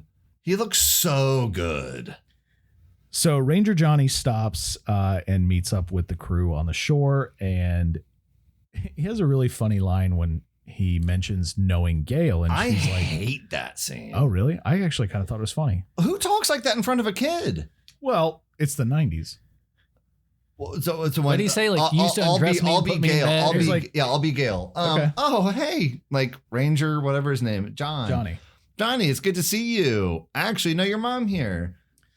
Well, yeah. Well, your mom on more than one occasion tried to get me into bed before 9. But there's a long dot. It's dot. a much longer ellipses. And you're like, And she's like, "Wait, do I know you?" okay. And then without any Okay. other context, without any other pieces of information, Johnny? And yeah, it's me, Johnny. That's a terrible Benjamin Bratt. Hey, your mom's nickname used to be Whitewater. Oh, okay. That was my nickname on the high school swim team. Eh, Really? you on the high school swim team? That was. That's the Nels fact of the day. Wow. Well, what did you race or swim? Swim. Uh, Swimming. Duh. yeah. Bless you. Bless you. Mostly Nope, it went freestyle away. backstroke. Couldn't do it. Well, but is there a distance? Is it like the 50? He did the mile. 200. Oh no, I did the medley. He did the mile, right? What is a medley for All the of it. listeners? All of it. All of it. And Like what's you all of do it you do for the one lap listeners? freestyle, one lap backstroke, one back breaststroke. Oh, I see. I see. He's coming for you, Katie Ledecky. And then I did team stuff too. So I have some ribbons still laying around that said I participated. Oh. Jeannie, please send us any pictures you have of Nels in his swimsuit. And vid. Oh, you can just look at my yearbook. Yeah, I don't have a copy of that. I do, and there is a full page picture of me in a Speedo. Yes. It is the only full page picture in the entire yearbook. Yes. For some reason, I'm a freshman, by the way. Yes. I don't know why I'm the only full page picture in the entire yearbook. Yes. Yeah, they took a lot of pictures. It was weird. The guy kept on saying he needed more. And This for his quote unquote private collection. I was trying to put the towel around myself, but he caught me mid doing it, so it looks like I'm flashing the camera. You're wearing a cape. No. Like That's how. you're wearing a cape because you're throwing it back. No, like around my waist. Oh well, never mind. He threw it back later. But it looks after like the I'm photo flashing shoot the was camera. over. It looks like I had the towel on and I'm flashing it instead because he caught me mid putting it on. Mid putting it on. What a ridiculous red herring, though, of this camera that just is absolutely never a thing at all. That's not Well, a true little because bit, 'cause- Ranger Johnny finds it. Yeah. Yeah, well, what happens with it? He throws it up and Kevin Bacon smashes it. So So After- it really does nothing nothing. actually after happened. Ranger Johnny leaves. So it was really nothing. Also- However, go ahead. I was gonna say weights is some like really racist. That was shit. what I was going to point out. That Just was out what I of was gonna say. nowhere. Not bad enough. He's like, from my understanding, it's worse in this country to be an Indian than a black or a Mexican. It's Is like, that we were true? talking about how I knew her. Where did that come from? I was making inappropriate innuendos about her wanting to have sex with me as a child, dude. I was trying to make her son laugh. Oh, okay. It's incredibly out of the blue racism. It's I really don't know why it adds nothing other than to continue the point that Wade's Ooh, a terrible person. I do like one part though, right? you didn't like him, but you liked his politics. Who? Kevin Bacon. No, Wade. Well, yeah, Wade. Is this when? No, that's later. That's later. I'll get to it later. Okay. The second time we meet Benjamin Bratt's character. Yeah, the last time we the meet his last time. character. Well, spoiler alert. Oh, it's a 30, He could just not be in the movie anymore. 32-year-old movie. Which he's not. Well, not after that. So now we're back in the boat, and Tom is trying to motion to Rourke to put the knife in his boot. Which he does. He does. However, I want to say a quick thing. Tom's pantomime of knife is just running his index finger across all of his other fingers. Is that not knife? No, he doesn't I do don't know. that. He does this. Oh. Just like- does like this over and over again. crossways. Yeah, crossways. Is that the sign for knife? If that's a sign for it, then I apologize, but I don't think it is. Well, Well, we're going to find out right now, Google. yeah, we'll figure it out. Is it? I assume the sign language in this movie is legit. It's very close. Okay, it's close. Okay. All right, I Also, take his it back. hands are tied, It's right? I take it back. So he might have used two. I take Aren't it his back. hands tied too? They are. So At it's the like- wrist. So it's like if your mouth was He's taped and you going had to like mumble, this. and it's like I do. that's think it's mumbling with insane. sign language. No, the whole family. All right, I take it back. The whole family is fluid in ASL. And there are countless scenes where they're whispering to each other. And I'm like, just use sign language the whole time. I will say, shout out to Tom for learning ASL apparently too, because his father-in-law is deaf. That's commitment. He's like, well, Would my you not? my mother-in-law My is father-in-law is miserable. deaf? Yeah. I don't know if I'd be fluent. My I mother-in-law feel is like I would miserable try. in her marriage I'd learn some because stuff, she friggin' but- hates her deaf husband and she barely stuck with him. So I got at You least don't even know that. what hard is. Also, they live in Idaho and you live in Boston. It's not like you're seeing them every day.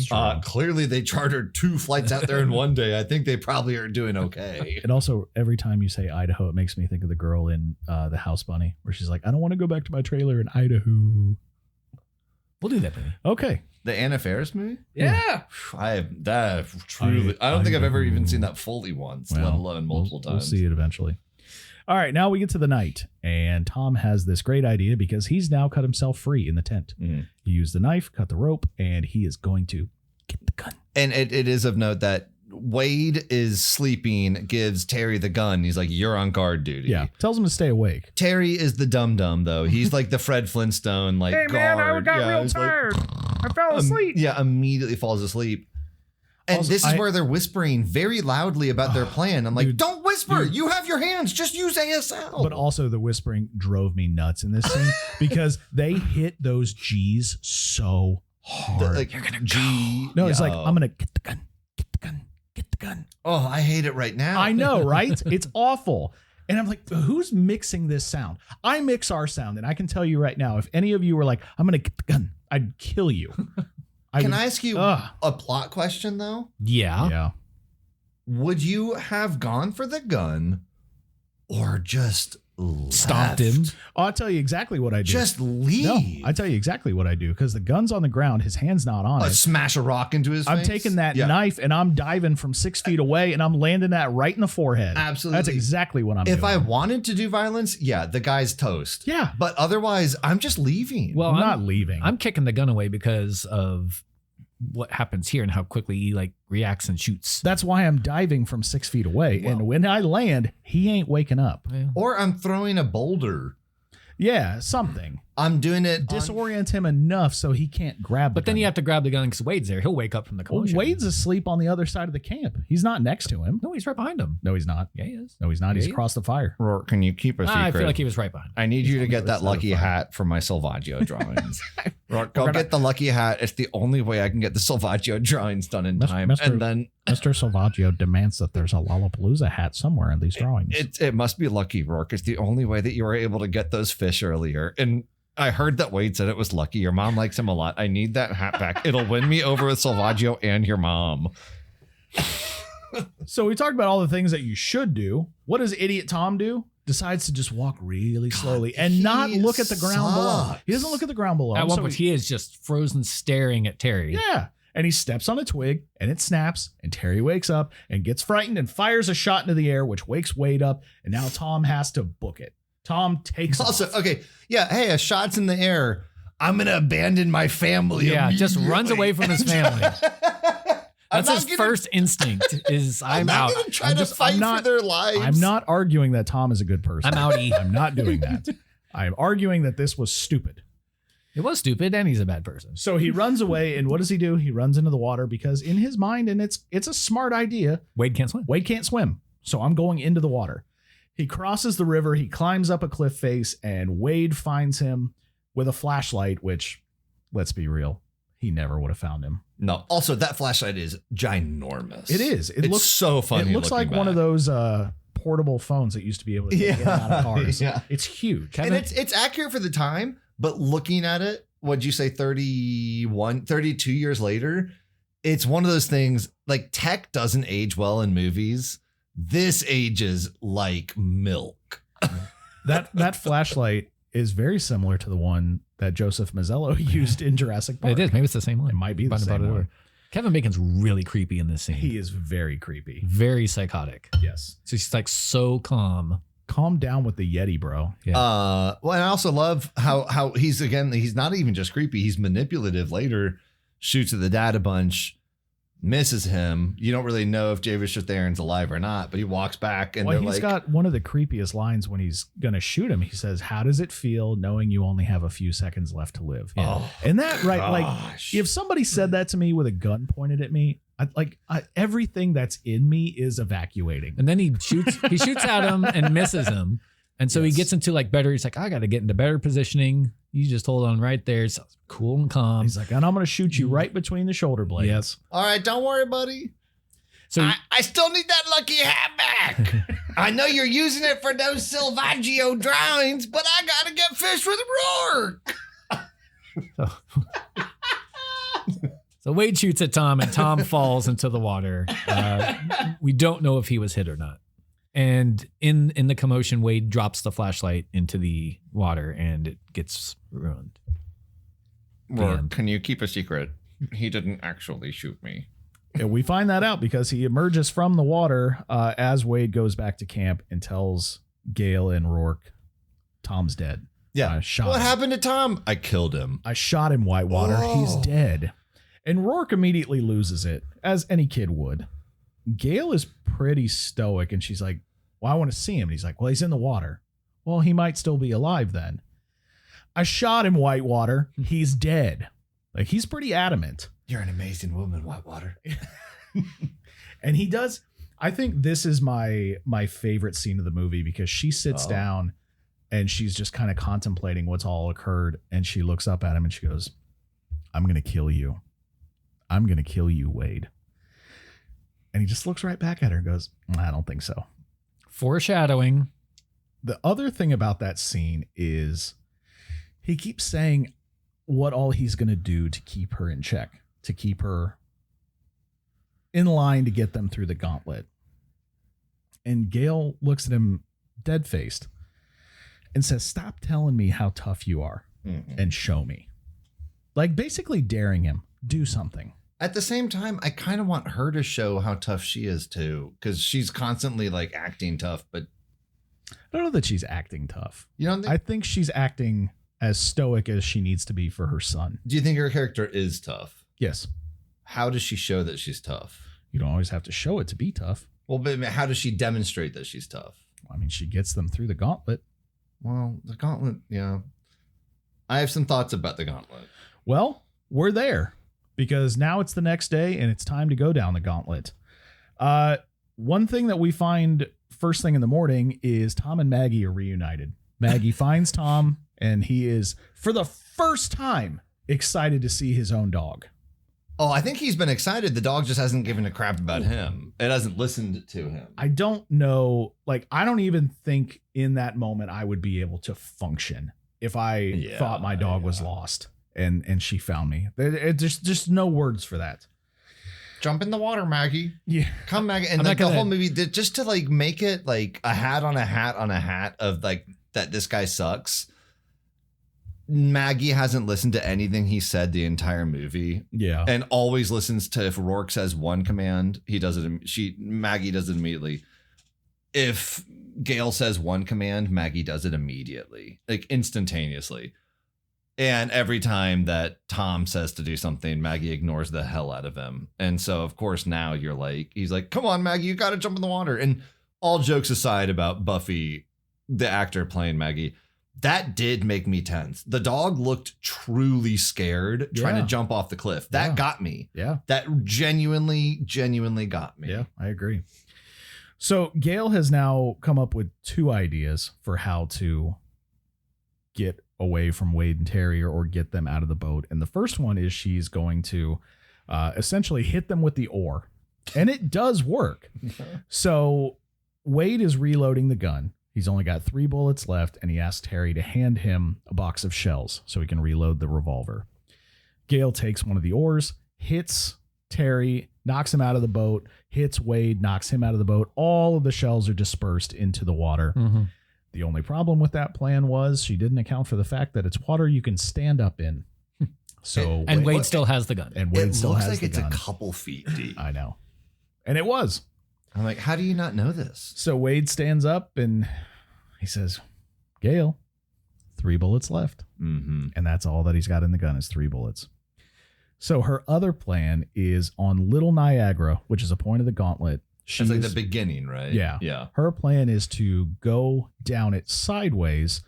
Rourke and she are tied into the boat. So if they hold on to the D rings, they'll be able to catch the air pocket that forms under the boat, and Wade and Terry will be swept away. Tom knows this is her plan. They've talked about it. He knows this is what she's planning to do. So what does Tom do as they're prepping to flip the boat? He starts a fire and starts sending up smoke signals from the top of the mountain. She sees it. I'm not sure how she knew that was him. I'm not sure how she knew that's what he was trying to say. I'm not sure how nobody else saw it. She talked about smoke signals earlier at the campfire when she's talking about Vision Quest. Well, yeah, when she talks about that's how you would know that's how you tell your family you were safe. It's like, oh, Tom's safe. Don't flip the boat. Hey, Rourke. So if you're on a Vision Quest and you use a wet Patagonia to make smoke signals, that's you signaling that you have to stop on an exact point, and then your husband will flip the boat because he's alive. Yeah, don't flip the boat. I'll do it. I'm the man. So they don't flip the boat. She sees the smoke signals. She gets them successfully through the gauntlet, and it's pretty intense. You think so? For me, yeah. I feel like I wanted a ton more out of the gauntlet, but hear me out. We've talked about the gauntlet the entire movie. that has been the big bad, the big thing that they'll never do. Like, the ranger won't allow them to do that because it's so scary. And he's like, it's way bigger than you'd ever imagine. It's so long. It's insane. It's dangerous. No one gets through there alive. And then she like tells Wade, she's like, you want to do the gauntlet? It's the biggest. It's bigger than you can imagine. It's the biggest thing you've ever seen in your entire life. And it's dangerous. And I can't do it, man. And I don't really buy Meryl Streep saying man, but also, Man. yeah, it's a weird moment. But she talks about how she can't do it. No one can do it. It's absolutely impossible.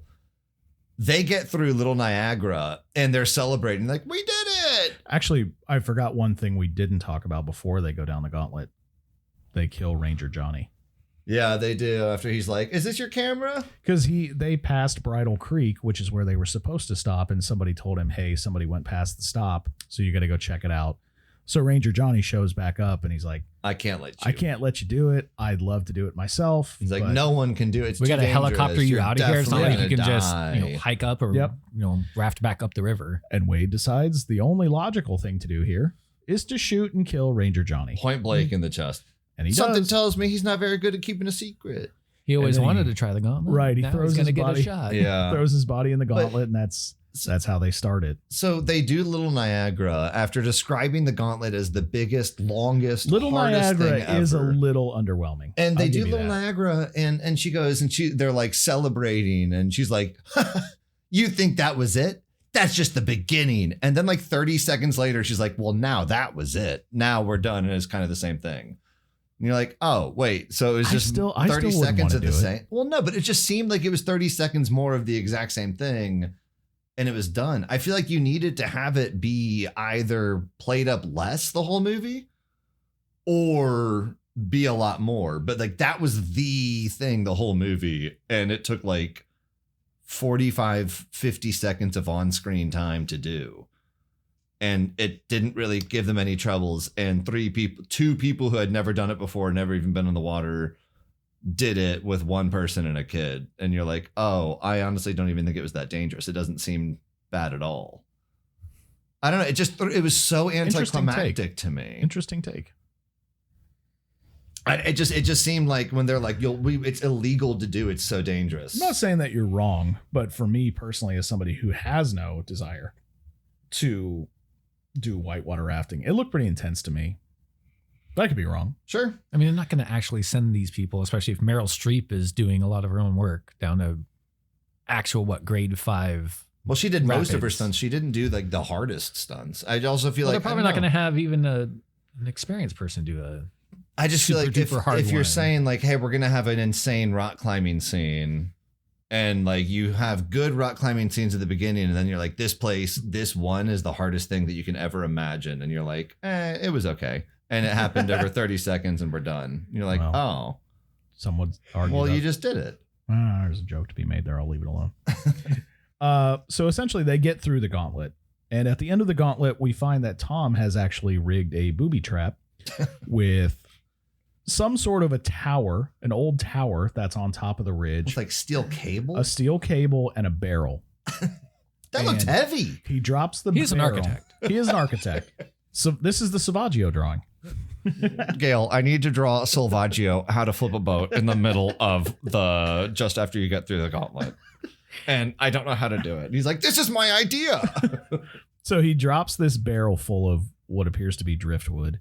It raises the steel cable that they're on top of and flips the boat. So Wade and Terry are knocked out of the boat. Gail and Rourke are still in the boat. I think one of the funnier scenes of the movie is when Terry tries to climb back into the boat. Gail smashes his arm with an oar and breaks it, which I thought was hilarious. The oars look heavy, too. I'm sure they are, but I think it was more the paddle he was using. It wasn't like the full oar, I think. Oh, it's used his paddle, not Yeah, like yeah. the big, Not the big oar. I think it was okay, the okay. smaller paddle. So she breaks his arm. He's essentially incapacitated, but he's going after Tom with a knife. And Gail has rowed the boat farther upstream or backstream, I don't remember which one, and grabbed the gun that was in the water. She shoots Wade. Wade's now floating down the river dead, holding the green bag of money. Terry at this point knows the gig is up. He backs off. He leaves it alone. Tom is reunited with Gale and Rourke. And Kevin Bacon as Wade floats dead down the river. That's the great face you're doing. It's exactly the face he made. Terry is arrested and everybody is safe. They find Wade's body. Yeah, I think they had to show that. They had to have a scuba because like he just goes.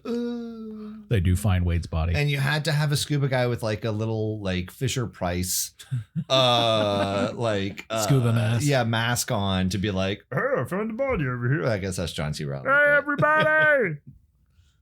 Kevin's dead. Otherwise, people be clamoring for like, is he actually dead? Make a sequel. bro. Like, no, don't worry. We'll reboot it in 2023 and it's going to suck. So then at the end of the movie, we have this final scene of Gale and Tom reunited under one blanket as EMS and fire and police are all surrounding them. And Rourke gives the line that, oh, man, I wasn't scared at all because my mom is an experienced river guide and she's been down the river 1,000,000 times. And what did your dad do? My dad? He saved our lives. Saved our lives. Okay, it seems like your mom actually did like 99. Seems like mom did most of the work here. I'd be so angry if I were My Gale dad, and I found that out. He ran away when he was shot at. He abandoned us and found our dog and later threw a piece of metal in the water and then got held hostage with a knife for the 4th time. And then my mom shot someone and hit someone with an oar and broke an arm and saved us. That's how a kid actually would say it. Probably. This kid sucks. God, Rourke. You're mature bullshit out of here. That's right. So that's The River Wild. That's 1994's The River Wild. So before we get into our final ratings and what we thought about it, I mentioned this at the top of the episode. Did we talk? We said they remade it, right, for Netflix? Yeah. On the pod. Oh yeah. Okay. It mentioned that a couple times. I feel like.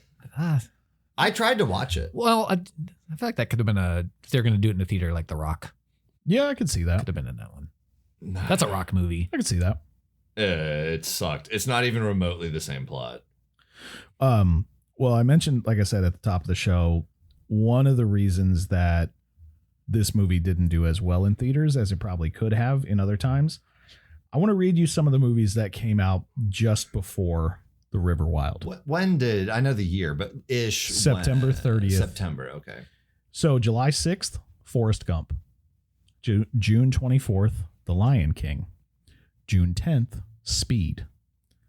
July 15th, True Lies. Right after, or literally the same month or right before it, Time Cop, September 16th. Natural Born Killers, August. Terminal Velocity, September. And then right after it, we had The Specialist in October. We had Pulp Fiction in October. Stargate in October. Interview with the Vampire in November. And Star Trek Generations in November. Hell of a year. Pretty good year for movies. Yeah, those summer blockbusters are hard. I'm glad they did the right thing by releasing it in the fall because they had no shot against those summer blockbusters. I feel like it did well. It says I have it here at $94 million off a $45 million budget. Well, if they had released it in June or July, it would have gotten crushed by those. Domestic gross was just under $2 million. International gross $47.4 million. Really? Worldwide gross $94 million. And both Meryl Streep and Kevin Bacon were nominated for Golden Globes. They were. What a wild differentiation between U.S. and foreign or domestic and foreign. Interestingly enough, opening weekend it made $10.2 million, making it number one at the U.S. box office. Right now, that's a complete flop. 10. You're pulling it from theaters. That's hilarious. Yeah. So it's a pretty solid success in terms of financials. The critical reception, the film generally received positive reviews, was praised for Meryl Streep's against type action performance, Kevin Bacon's charismatic villain performance, the cinematography, the whitewater sequences, real suspense rather than relying solely on action. However, some criticisms, the underlying story was fairly conventional, troubled family, charismatic psychopath, survival thriller formula. It's hard to be unique in Hollywood, so I'm not going to knock the movie for that. If you're going to be formulaic, be good at it. So with that in mind. Can I say a couple quick trivia before we get there? Yeah. So Sam Neill turned down the role for Tom. They offered it to him. And I feel like the person who probably benefited the most from that was Jason Mazzello. Because there's no way on earth you're going to cast Sam Neill and Jason Mazzello. You don't want Dr. Alan Grant and Tim back on the silver screen together? I'm guessing he made In the Mouth of Madness instead. I think like it was around that time. Came around that time. So. Meryl Streep's daughter married David Strathairn's son. Oh, so they're in-laws. Well, it was for like a couple weeks. Oh, they were in-laws. Yeah, they Until were that horrible in-laws. mistake was rectified. Yeah. I'm very curious. So this movie tested very poorly with audiences, and they brought in 2 things to fix it. And it's a little unclear what those things ended up doing. Buffy. But yeah, they were like, there's got to be a dog in this movie. They redid the entire score. And The score is amazing. I think the score is fine, but I don't think the score is going to make or break the movie. It wouldn't have convinced me it was good if it was bad. The music, if it were bad earlier, it wouldn't have convinced me the movie's good with a good score now. They then brought in someone to help redo some screenwriting, though. And this person's daughter is Meryl Streep's goddaughter. A little nepotism. R.I.P. Carrie Fisher was brought in to help rewrite some of this movie. Interesting. And I'm very curious what came of that. Is Carrie Fisher a good movie writer? She's written some stuff. I don't know. Yeah. But I'm wondering if she was like, I don't know. There's some big, this is a movie in which I feel like I could fix probably 3 or 4 things and it would make a big impact. And I wonder if Carrie Fisher didn't do that. Being like, why did David Strathairn outrun a very fast boat on the water and get like a day and a half ahead? He's very fast. I guess. He and Maggie are Olympic sprinters. I don't know. There's a couple interesting, yeah, that's all I had. But just some trivia moments that I wanted to call out just for the pod before we get into review. Well, let's do that. Mhm. Let's get into our final ratings and final thoughts. And we are going to rate this movie on a scale of 1 to 5. Waterproof cameras. Okay. But not rock proof. No, none of them are rock. Not Wade proof. Not Wade rock proof. Not Wade proof. Go ahead, Colin. Kick it off. So I've seen this movie a couple times. I feel like I used to like it a little bit more than I like it now. I don't mind the tropes. My biggest issues are mainly that I dislike Gail's character, so it's hard to root for her. And I personally dislike Meryl Streep's performance. I don't see her as an adventurer. I don't see her as an outdoorsy person. And I know I'm going against the grain here because no one can say anything bad about Meryl Streep ever because everyone always just points to like, she's so awarded. I just thought she was distracting in this movie. And I just don't think that she pulled off this, I'm desperate, I'm protecting my family, I'm doing everything I needed to do. She like laughed at times, like out of desperation. That seemed odd.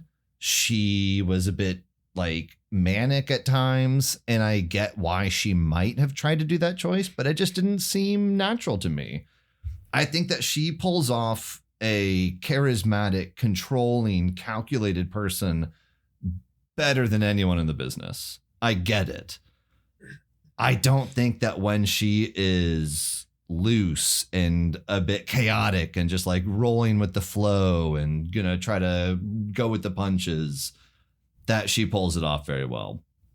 Tom's character kind of stunk, and you're supposed to think that he's like this cool hero at the end. And I just feel like he robbed then Gail's character of being an actual hero. Because I'm like, no, Gail's the hero of this movie. But you don't like Gail. And personally, I didn't like Meryl Streep. So then I'm like, well, now I really don't like it. I had a blast watching this movie. It's a fun movie. I did not think that it was well acted. I think that's my biggest thing. I'm okay with loopholes because it's an action adventure movie. There's always going to be loopholes. I feel like it's a visually stunning adventure and it succeeds as a fun popcorn flick. I don't care about the narrative flaws. I think that it was miscast. She was out of her element. And it was kind of a paint by the numbers thriller plot, but that's rescued by breathtaking natural backdrops, high stake rapids. Kevin Bacon was fantastic. I thought John C. Reilly was fantastic. Who, me? Yeah. I was going to give it a 2 out of 5, but I think that there's one actor who was just so good that I'm going to bump it up an extra half. You mean you're going to buff it up? Oh, man. This guy.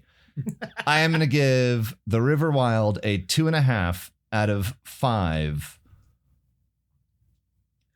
Waterproof cameras. Waterproof cameras. Waterproof cameras, not rock or wade proof cameras.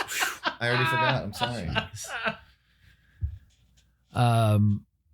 I think this is an enjoyable movie. It's a fun watch. As Colin touched on, if the visuals and the cinematography are fantastic. If you're a woodsy person, an outdoorsy person, even if you're not, just seeing all that beautiful landscape and nature is quite breathtaking, even for a 32-year-old movie. So they knocked that out of the park.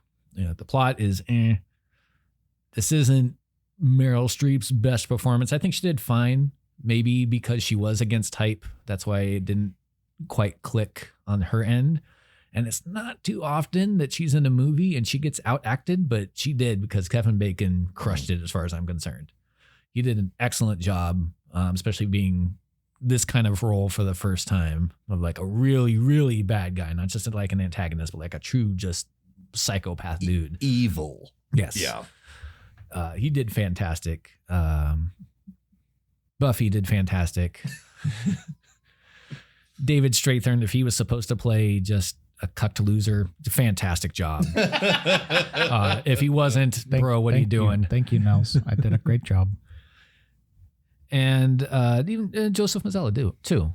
Coming off Jurassic Park. I feel like he had to carry a little bit more in this movie than he did in that one by himself, and he did a good job there too. If you haven't seen it in forever, I recommend putting it on. Mm-hmm. It's a good watch. It's a fun watch. You don't have to, sit there and stare at it intently and follow the plot because you can just kind of have it on in the background.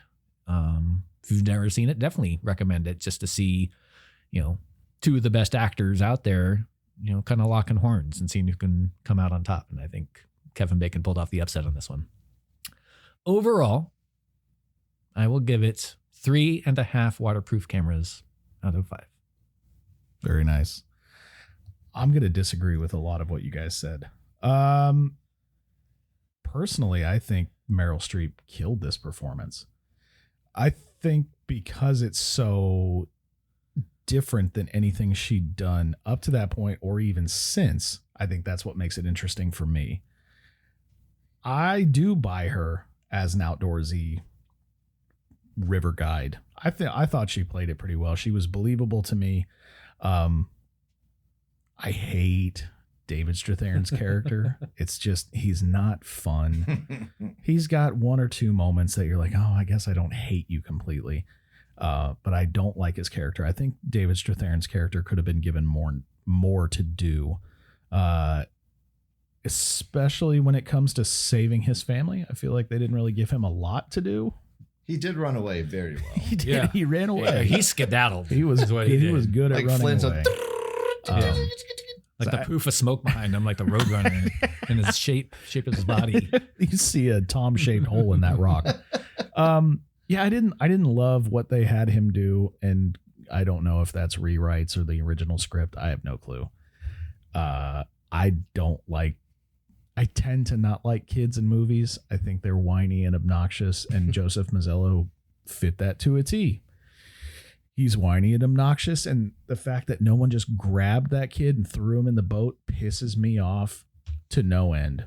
Like, it's life or death at that point. Grab your kid. Stop with this soft parenting crap.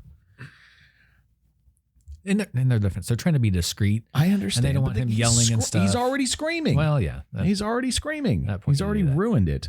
I thought John C. Reilly and Kevin Bacon were the high points of the movie. They are phenomenal. I love John C. Reilly in that kind of dopey secondhand character role. He does that better than a lot of people. Kevin Bacon, I actually love when he plays a villain because I think he does it really well. You buy him being evil in this movie. It's one thing to write him as evil. It's another thing to buy it. And I really bought this one. Like you said, Nels, the backdrop. No, I think you said this too, Colin. The scenery, the backdrop, the cinematography. It's stunning. It's breathtaking, and I would definitely love to travel to a place that has that. And for 350 downloads, we will get on a raft and go do it.